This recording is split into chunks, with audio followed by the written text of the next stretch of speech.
Do you ever wonder what might lie out there deep in space? Do you want to believe we're not alone, that somewhere in the universe, intelligent life may actually exist? Our next guest says there is life out there. It does exist. Dr. Charles Hall says he spent 2 years working with extraterrestrial beings during his time with the American military. He claims the US military has actually been in contact with alien species for years. And Dr. Charles Hall is here to explain, along with his wife Marie, live from what Bugs Bunny used to call Albuquerque, New Mexico. Now, thank you both for your time. Terrific to have you with us. Firstly, Charles, can you tell us your story of how you managed to come into contact with these beings as you worked with the military?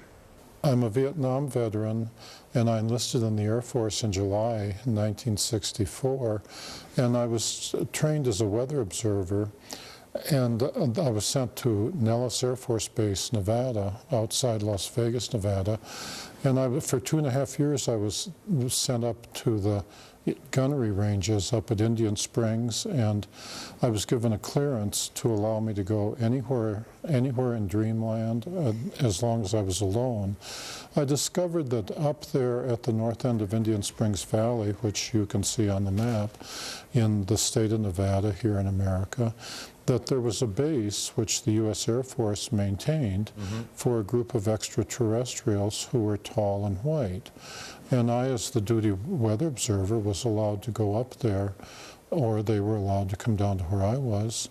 And the interaction took place over more than 2 years. Wow. During those 2 years, I also came across, I also interacted to a lesser extent with the Roswell Greys, and I've also personally talked with the extraterrestrials that I call the Norwegians with 24 teeth, who come here from a very nearby star, perhaps Bernard star. And my experiences, my presentations, my books are unique because I'm the only person that I know of that was allowed to interact with the extraterrestrials, the tall whites, for more than 2 years. So 3 different species of aliens you're talking about there, Charles? Yeah, can you describe what they look like, that is what they correct. were like? Well, I'll start with the tall whites. They're thinner than we are, and they're very frail. Throughout most of their life, they are the same height as I am, 5'11", but they live 10 times longer than humans. They live 600 or 800 years. Wow. But they don't age the way we do. When they get to be equivalent to a human of about 40 years, that means when they're about 400 years, they start growing again instead of aging as humans. Right. And then they go, and this continues, and so that by the time they get to be 600 or 800 years old, they're very tall, 8.5, 9, or 10 feet tall. But this is not necessarily good because their skeleton grows more than their internal organs. And so there comes a time after 600 or 800 years when their skeleton, their body is tall, but their organs can't support it. At which time they die a natural death, because they're just flesh and blood creatures like we are. If they injure themselves, it takes them 10 times longer to heal up than a human. Yeah. So there's a trade-off. Yeah, right. They still look fresh as a daisy when they go, though. They look like Tilda Swinton. Hey, just quickly, you had them there. You were working with the aliens on any particular project, or was the military working with the aliens on a particular project? Was there, I don't know, technology sharing or, botanical cross-fertilisation?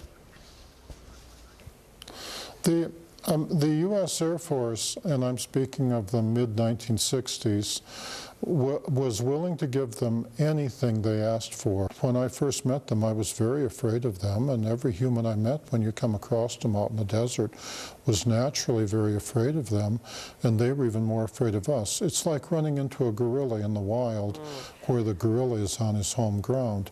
So they had to go through a process of becoming used to being around humans before they could take part in the technology transfer program. I, as the weather observer, was the test human. As an enlisted man, I was expendable. You know, I Sure. was the Yeah. one they send out there and Always say, the weather guy. practice talking to Exactly. Charlie. And Marie, let's bring you in. You've never Yeah. seen these things for yourself. Are you a believer? Because probably a lot of people watching this morning are going to think, I don't believe him. It's ridiculous. How could it be possible? Well, Charles was very intelligent in that he waited until we'd been married a couple of months before he told me about the extraterrestrials coming into his barracks at night. And he said, well, what do you think? And I said, I really don't care. I have never given any thought as to whether they exist or not, and I really don't care. I've known Charles. We've been married over 43 years. He may be a character, but I am his character reference, and I totally believe that this is real. Furthermore, we have had confirmations from people all over the world. We have never had any serious tire kickers, people who say, well... Well, certainly there seems to be a lot of people, around the world who would support your view on this, who seem to have had their own experiences, but probably not quite as intimately as you. Now, unfortunately, we are going to have to leave it there, Charles and Marie, because we're about to lose our satellite, but you're coming to Australia next week to give a series of talks, and we can't wait to see you. Yeah. And all the details of your tour will be on our website, so those interested in the life beyond will no doubt be there. Thank you. Good one. Yeah, There you quite a go. couple. Well, yeah, I don't know what he Did said. you know, I mean, if you read through the briefing notes on that, some of those aliens left the military base and they went to a show in Las Vegas.